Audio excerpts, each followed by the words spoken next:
Hi there. The next set of lecture series that we'll look at, this is a very important concept in Python or in other languages. It's called functions. Now, I mean, I've done, I graduated with a computer science degree maybe 25 years ago or more than that. And in those days, functions and methods, they were almost the same, but there was some difference in it. And nowadays things have changed. Sometimes we call them functions, sometimes we call them methods. It's almost the same thing. Okay, so what's the whole idea? Let me tell you. Let's just say you had two numbers, right? Let's just do it the proper way. I'm going to ask the user print. No, not print. Two numbers. Number one.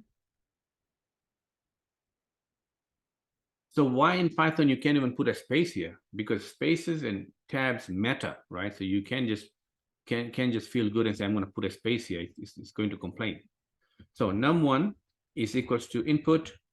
Actually, whenever you're getting a number or integer input, you need to put int here, parentheses, input, right? Enter a number, right? Enter number, and then I'm going to do the same thing couple more times, 2 and number 3, right? I'm trying to get three numbers, right? So that would be my number 2 variable, and that would be my number 3 variable, right? Enter another, and then enter the third number. Let me put second. Enter the second number, enter your first number. Okay, now, so we got three numbers. How do we test if the input was correct? Simple. You say print, right? Num1. I'm checking if the numbers are entered properly, and I can make this even nicer and say you entered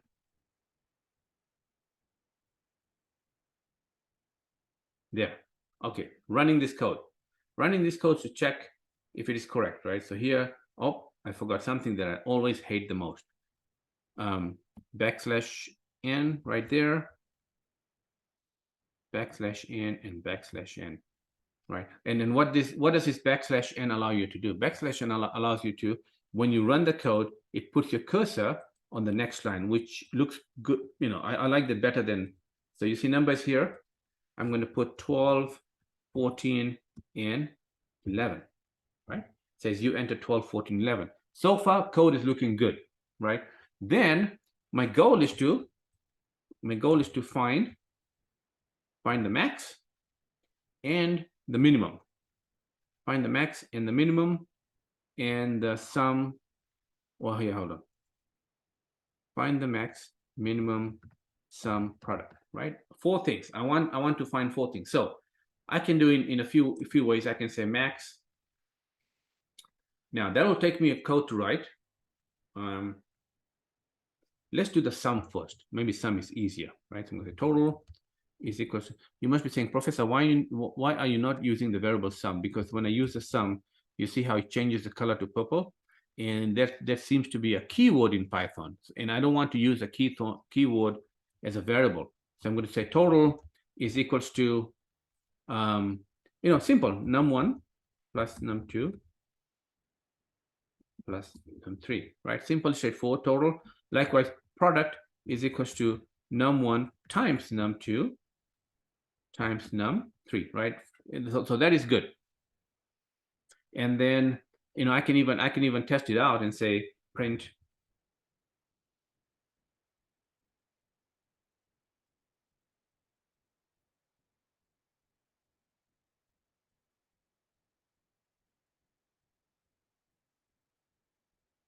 right.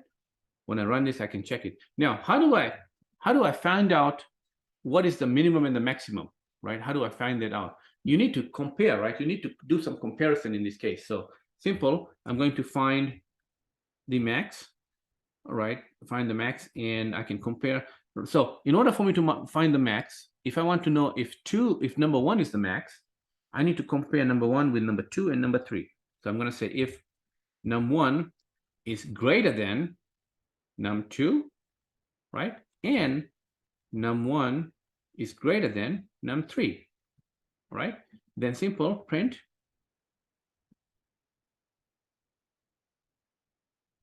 right max is num1, right?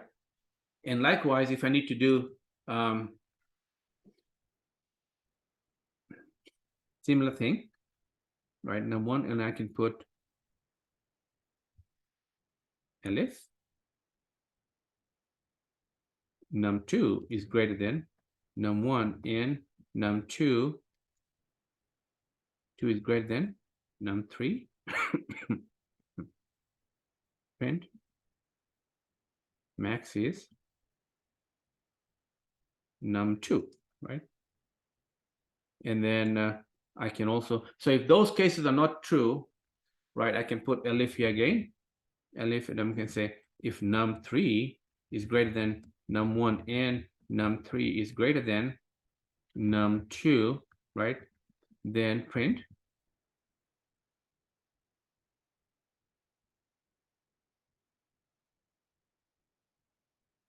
num3, right? If those are not the case, then I'm gonna put else here, right? Else I'm going to say print, right, some of these numbers, some of the numbers are equal, right? Because if some of them are equal, then it's not going to work. Now, if you had to find the minimum, you just flip the sign and do something similar, right? So let's just take out the minimum, you know, as long as you guys are following what I've done so far. Okay, let's put this out. Well, you know, find the max. Yeah, let's just keep it. I think once you know how to find the max, you can easily find the minimum using the same concept. Okay, run this, and I'm going to put some numbers that's easy for me. So 10, let's just go with 10, 20, and 30, right? So the sum would be 60, all right? Product is 600 because 10 times 20 is 200, and 200 times 30 is 6,000. So product is correct. And then the max is 30, all right? So I'm going to run this again. Let me try with some other numbers. I'm going to put 9, 12, right? Mixture of numbers. See, hopefully those numbers are correct though, right? I think it's correct. So now you see, we have written a good set of code. Okay, how about I want to repeat this, not just one time, right? I want to repeat this a couple times. One way to do this is that I can copy the whole thing, all right? And I'm going to show you. I can, let's just say I want to repeat this for 3 sets of numbers, right? And this is my set number 1, right? This is my set number. This is my set 1, right? And I want to repeat the whole thing 3 times because I'm doing some experiment or whatever it is. I can take that, I can copy and paste it right here and put this set number 2, right? And then I can copy this, paste here, and I can call this set number 3. Right? Let's just see if it's going to work.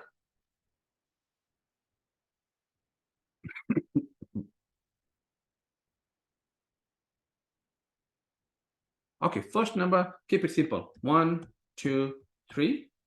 Right, enter your first number, 3, 2, 1, and then we'll put 2, 1, 3. Right? I think they're probably okay, right? I'm sure these are correct. But the problem I'm showing you here is that what if I had to do this 10 times? Right? Do I repeat the whole thing, copy and paste 10 times? All right.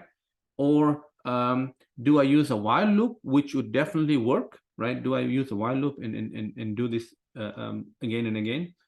The proper mechanism to do this is, so even if I put a while loop, right? Let's just put a while loop. I'm going to show you the problem. Even if I put a while loop, let's just put a, for loop would be easy. Let's go, well, I have to tear this whole thing apart. So we can put for loop for I in range, or no, that J in range. I want to do this 3 times, so 0 to 3, right? And I'm hoping I can select all of these and kind of tab it. There we go, right? For range, and then running this. First number was 1, 2, 3, right? 3, 2, 1, 2, 1, 3. Okay, works pretty well, right? I mean, it does the repetition. I don't have to copy and paste the code over and over again. However, the problem is that this code will always execute, right? It will always execute, and I don't have any control on it, right? It will always execute. I want to have control of it, right? I want to have control of when and how I can control this code. So, and I want to give it a purpose, right? I want to give it you know, like the set of code a name. You know, and what I'm leading to is that, for example, when you say I'm doing homework, right? I'm doing homework is like 4 or 5 words, but there are a set of tasks that you do in it, right? You maybe take out your book, you look at your assignments, you open your computer, you log into your school system, you do your assignments, you submit it. There are 5 or 6 steps, 7 steps. Likewise, when you say I'm eating lunch, right? I'm eating lunch. If you tell me I'm eating lunch, I know exactly what that means. You probably eat, you're getting your trays, you're picking up your food in a cafeteria, getting your drink, and finding a place, you sitting down, you're eating your lunch. That's the whole, all of those steps, right? All of those steps basically means I'm eating lunch. Likewise, I can move all of these, right? All of this code into what I call a function, right? So let me tell you, a function, when you create a function, you always start with the word def. Def is a keyword, means define. Define. I think it's mean define or definition. No, I think it's defined. Let me see. Now I'm confused on that myself. I think it's called defined.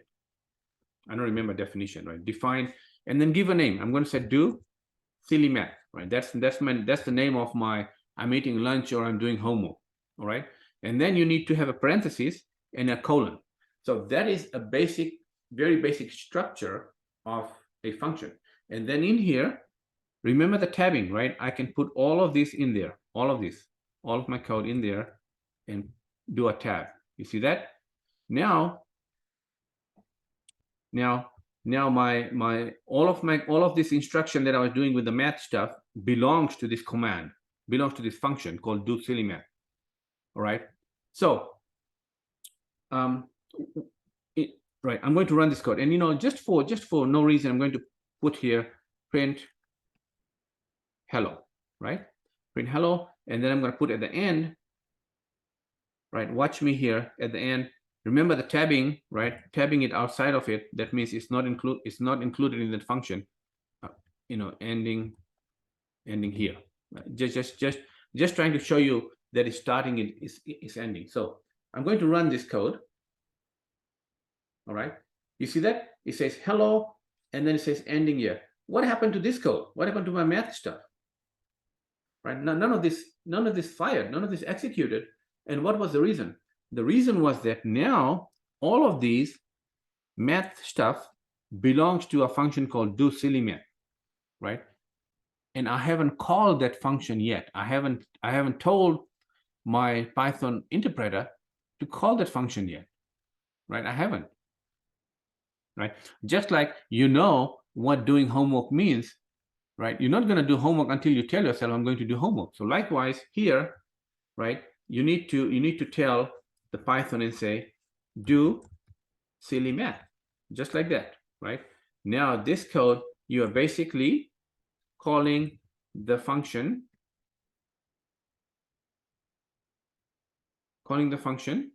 do math, right? Do silly math. Right? You guys follow? Now you see my math stuff's going to work one time, right? It's going to work one time, right? The number 1, 2, 3, right? It's done. Okay. How do I repeat that? Well, if I can call it one time, I can call it another time, and I can call it another time. So that will run that function and execute all the codes that's in there 3 times, because I'm calling it 3 times, right? So that's the whole goal of a function.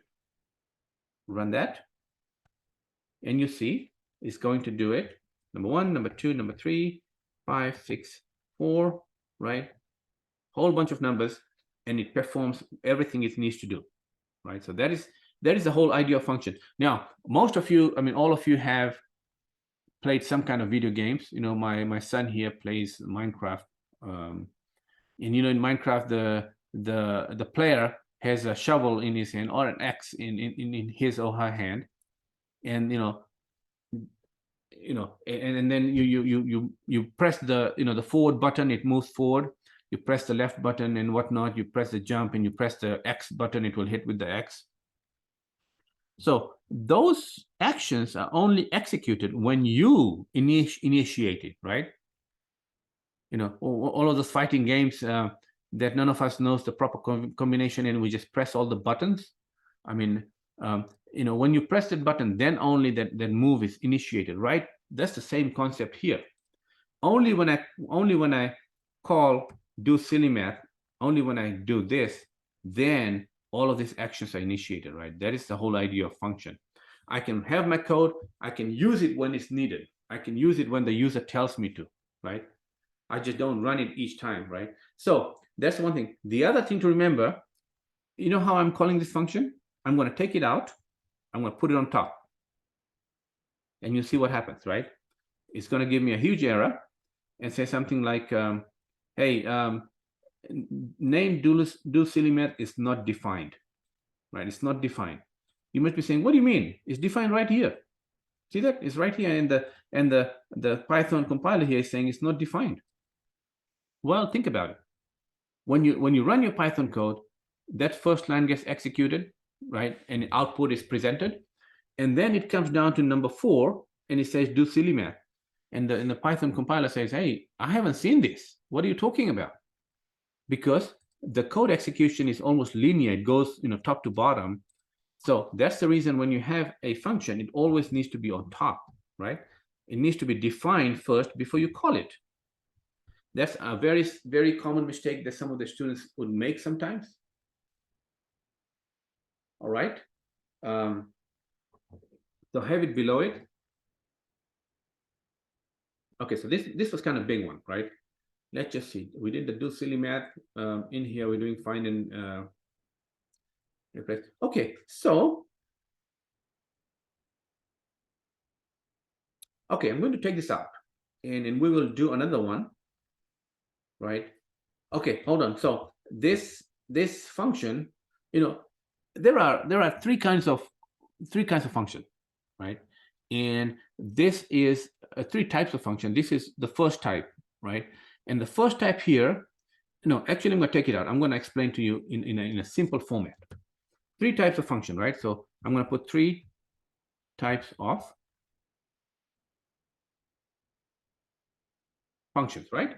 Number 1 is no return type, no return value, and no parameters. Well, let me put it this way: no parameters and no return value, right? That's number 1. So what does it mean? That means simple is that when you write a code define, I'm going to say do add, and in here I'm going to say simple as x is equals to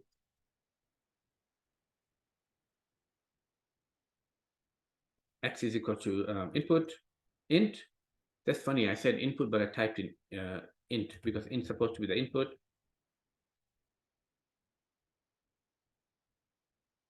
Enter number, right? Y is equals to, the reason I'm using x and y, well, let me change it. This is sometimes in my examples I just take a shortcut.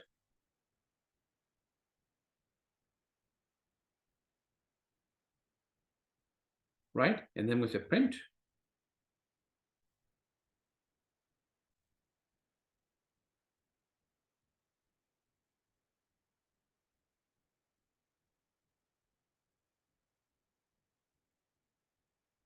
num2, right? Print num1 plus num2, and this will be equals.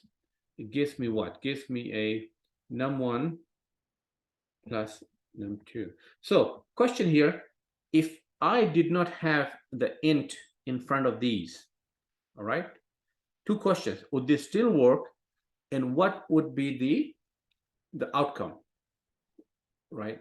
Yeah, I'm going to show you. Let's just show that, right? I'm going to say do add, all right, do add, and then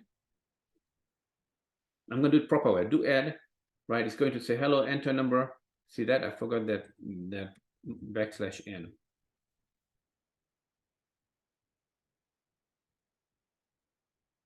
Right? Enter number in 4523, right? It adds, it gives me 68. Let's just say I forgot that int. Right? Forgot that int, and that will create a little bit of problem. And the problem it's going to create is that it's going to treat my input as a string. So what will happen is 45 plus 23 would not be 68, but be 45, 23, because it will concatenate or join them together side by side, right? Because it's reading both numbers as an integer, I mean, as a string, but we want this to be an integer. All right, so you see that? Do add, it basically did everything together now. So that is number one. The other type of function, number two, is takes in parameter, right? You must be saying, okay, what is parameter? I'm going to show you. So let's just do define do mult, right? As in multiplication, do mult, and in here, inside that, I can put num1, num2. Okay, colon, semicolon, and colon, and basically, so this function functions like a box, right? It's like a machine, like a box. You provide the input, it does what it's supposed to do, and it either sends you an output or returns an output or does whatever. It's like a box. But in this box, I'm going to provide those values. How is this different from the one above? In the above, I'm getting value from the user, right? I'm not providing it. Here I'm providing it. So since I'm providing it, I'm simply going to say, let me just copy this line of code. I'm simply going to multiply that together, right? So that would be multiplication, right? And that would be multiplication as well. See that? So there's a difference, right? Okay, let me call the second one. So I'm going to say do mult. Watch it. It's going to complain, right? Going to complain. Yeah, it says complain. It's saying missing two required arguments, right? So here I'm missing something, and what I'm missing here is I'm missing input 45, 23, or 25, whatever you want to put it, right? So whenever you have a function that takes in a parameter such as that, you need to provide those input when you are calling that function. And these are called arguments, right? These are called arguments, and these are called parameters. Sometimes people call it differently. It's the same thing. It's the same thing. So don't get confused, right? These are, sometimes you'll call it, I'm passing in parameters, I'm passing in arguments. What I learned was these are arguments. So I'm going to put here, right? You're passing in arguments, right? And this one takes in two parameters, right? You can have 2, you can have 3, you can have 4, you can have 1, whatever you want it to be, right? This is the whole thing. So now, if I'm running this code, well, it's going to run the top piece too. It's going to run that, and then it's going to run this other one. So what I'm going to do, I'm going to cancel that out. I'm going to comment this out, right? I'm going to comment it out, and you watch, it probably will complain, right? It's saying that there's nothing below it. And in Python, if you declare a function and you don't want to complete it, you can put a pass here. You can just say pass, right? So what does pass mean is that, well, I only have a function name, but I haven't implemented the code yet, right? So I'm going to put a pass here. That means just forget about it for now. Okay, so look, watch here, right? My do multiplication, that worked out pretty well, because this second type of function, it takes in two parameters, all right? And in some cases, you can even provide an optional parameter, right? You can provide an optional value. What that means is that instead of me requiring, if I have two parameters here, you need to provide two values. and 45 would be passed onto that variable, and 44 would be passed onto that variable, right? But in some cases, you can put here equals to 200, right? So that one is a default parameter, right? That means it has a value. So what that means is that if I provide 44, 44 will be used, right? 44 will be used. So now I'm going to do a do mult again. I'm going to provide 33, right? 33. So you must be saying, hey, professor, I'm confused now, because initially you told me that if the function is requiring two parameters, you need to pass in two values, right? You need to send in, you need to provide two values. But now on line 20, you are providing one value only. So what is going on? Well, what we have done is that we have gone back and we have changed our function and put in a default value there, right? So that what that means is that if the second parameter is not provided, it's going to use 200 as the default value, right? So that is kind of cool too. So watch here, right? The first one I provided 45 and it used 45 and it did the math. The second one, I did not provide a value. In that case, it used 200, right? It used 200 and it still did the math. So that's something you can also do. All right.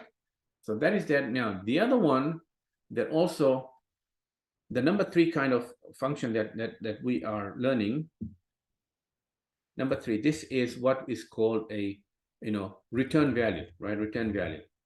That means this function is going to send something back, right? It's going to send, it needs to send a value back, right? So here's the thing. I'm going to put def and I'm going to do subtraction, right? Do subtraction in no parameter in this case, right? No, you can provide parameters. Well, let's just do parameters, right? Let's just so it provides number 1, number 2. All right, and then I'm going to say subtraction is equals to number 1 minus number 2. And then very important, you need to say here is return subtraction, right? Return a value, right? Return a value. So if your function here needs to send something back, you need to include the keyword return. All right, how do I call that? Right, watch what happens. Do sub. We know it's going to take two parameters, 33 and 22, right? And let's see what it does. Right? It did something, we don't know what. And the reason is because how come it didn't show me what the answer was? Because here I need to get answer is equals to that, and then I'm going to say print answer. Okay, so you see how this is different from the ones we did before, right? Here I'm basically calling a box or a machine, and I'm providing two input, right? That machine basically takes those two input, it does some math to it, it puts it into a variable, and it sends that back to me as an output. When I get that output, I put that output value in that variable and I print it out here. It's almost like a whole circle, right? So running that, it gives me 11, right? So that's the third kind of function that returns a value, right? And when I explain this to my students, other times they will say, Professor, how do I decide? How do I know which one to use, right? How do I know which one to use? Well, here's the thing. In some cases, the question you are answering for your exam or assignment, it will tell you. It will say, create a function that takes in two parameters and returns a value, right? Those are the keyword. Takes in two parameters right here and returns a value, right? In other cases, it will say, write a function that does not take a parameter or any return values. That is one of these. Or maybe it will say, write a function that takes in two parameters and does this kind of equation, right? So if the instruction is given to you, then you follow what it's telling you to do. If the instruction is if specific instructions is not given to you, then what you need to do is that you as the programmer or the software engineer, you design it, right? You design how you want to solve the problem, right? You design how you want to solve the problem. So it's all up to you then. Not a right or wrong answer. You know, all of these functions that are written, I can write it in many ways, right? I can write it in many ways, but you the designer, right? You the designer, and you can figure that out. Right, you can figure that out, and you can figure it out, and you can you can design it based on how you feel this is supposed to be, right? All right, let me see if there's anything else I need to. So the examples I've showed you here is mostly dealing with integers, right? I mean number values. Let's just do something with a so I'm going to write a function that takes in a name, I mean first name, right? First, last, and age, right? And prints the retirement age, right? Retire age, something like that. So how do we write a function? First thing, define, right? Define, and I'm going to say calculate retirement age. Long function name, but who cares? Right, in here, it takes in 3 variables. So one would be first, last, and age. Right, now remember one thing though, other languages, if you have done any programming in other languages, you'll have to put, like Java, it will say put the type, you have to say integer here or string, right? Python doesn't require that, right? Python just says, give me the variable names. All right, what's the next thing? Next thing, you got to put the colon, right? And remember, everything is in scope with a tab. So then I'm going to say our age, retirement age, is equals to 67 minus age, right? Then I'm going to print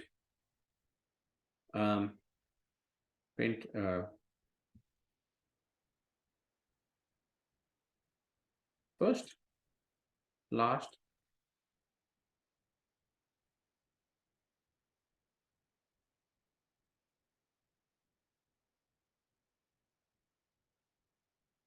you have you have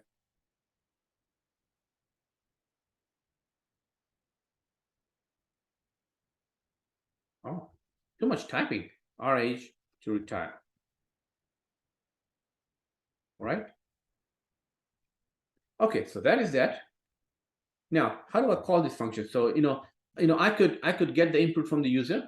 Maybe we can do that. So I'm going to say first here is equals to input, enter,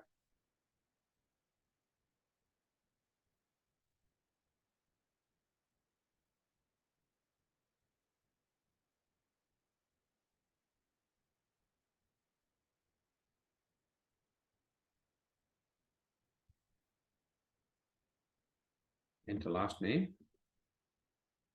right? And then age, right? Age is, you got to use that integer here, remember? Because if not, input one of those, input one of those, and then I'm going to put enter your age. I'm not sure why that yellow box is kind of popping up here for no reason. Hey, I remember this time I need that \n.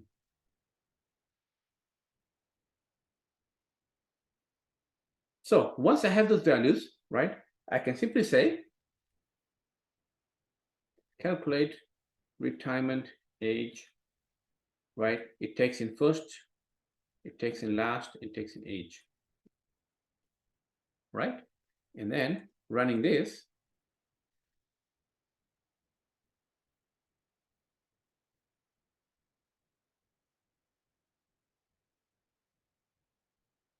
where did that come from?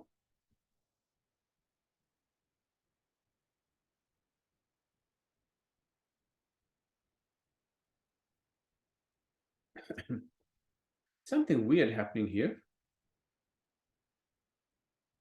I'm not sure where that 33 times 200 came from.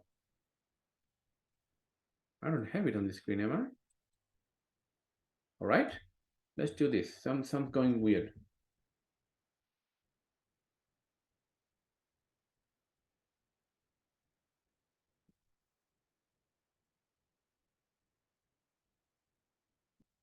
Very well, right? You have 22 years to retire. So, so this basically shows you how you can provide a string parameter with the integer input parameter. And also, I'm going to change it here. Instead of F, I'm going to first put an F here, right? L here and A here, right? And then I need to change this one too. F, L, and A. So what I'm showing you here is that these parameter arguments that I'm providing, right? The variable name does not need to match these ones. They don't, right? I mean, whatever I'm providing here would be received in these variables at that point. So instead of first name, I can even put my name here. I can even provide that, right? Last, I can put here, you know, I can provide Kumar here. All right, I can provide that. And instead of A, you know, I can put 33, right? And that is going to run as well. So if I'm going to take these pieces out, you watch, I can run this one. See that? So, you know, either you provide the value itself or you provide a variable, right? And as soon as it's this name, it gets put into that. This name gets put into second variable, and this third one gets put into the third one. And then the function does what it's supposed to do, right? This function is not returning anything back to me because I didn't make it to, but still, you know, that's the whole concept. So hopefully this helps you, right? Fairly simple and cool stuff. I can promise you that in all your programming, right? In all your programming, you will use everything that we have learned so far. Everything. I mean, that's just the way. That's just the way this is, right? That's just the way it is. Oh, the other thing that's important here. Let me before I close this down.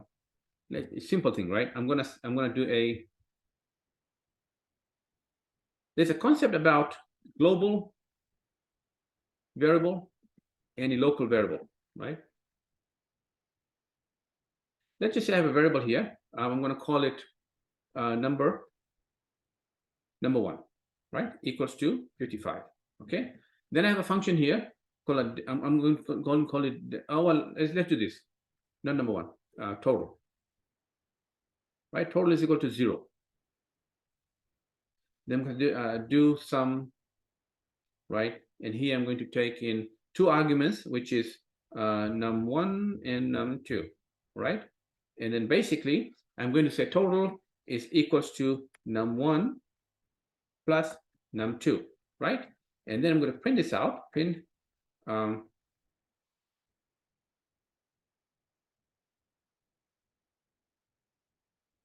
right. So how do I run this? The way I'm going to run this is I can say do sum, put a number here. Let's just put 25 and 30, right? Because that will give us 50 something, 55. All right, now, see that? 55, correct, right? So I also want to do is after I call this function, right? Or before I call this function, I want to print. I'm going to say here total 1, right? Total. And then I'm going to do the same thing here. Total 2.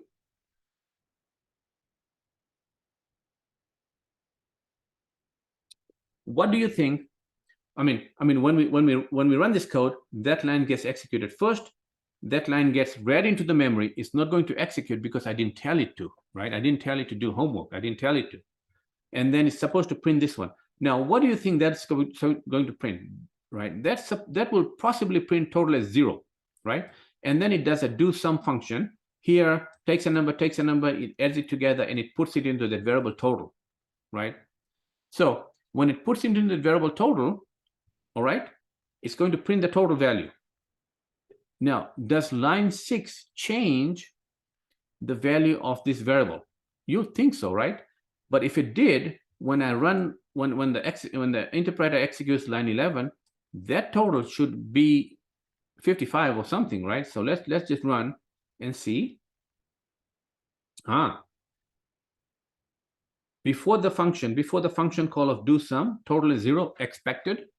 right? When it does the function called total, when it calls the when it executes the function do sum, the total is 55 over there. However, when it finishes line number 10, when it prints line number 11, total is back to 0. What really happened, right? What happened? How did it happen? So understand, this total here is a global variable, right? But this total here is a local variable, right? That is the scope of this Python treats is inside this code, inside the code. So everything in there is considered local to that do sum, right? It's considered local to the do sum. So how do we go and fix this so that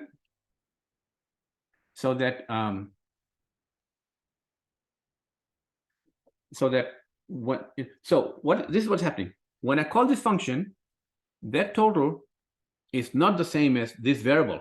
Python treats this separate, it's something else, right? But how do I go about treating this total same as that? So what you got to do here, you have to put the word global total, right? Now that means I'm telling my function here that if you see the total variable anywhere, it's the global variable that's up here, right? So I'm going to run that, and you see now value before is 0, value inside is 55, and value outside of it when everything is done is 55 as well. So look at my screen that has the execution, right? The first one, you know how the value before was 0? When it executed it, it was 55, and then after was 0. But here, value is 0, do sum is 55, after is 55, and the reason is because I put in that global. So that tells Python to use the global variable total, which is line number 3. All right.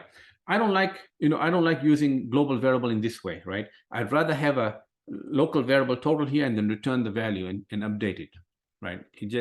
It's easier for me to track that way instead of this, but it's good to know. Anyways, hopefully this helps, and good luck with everything. Thank you.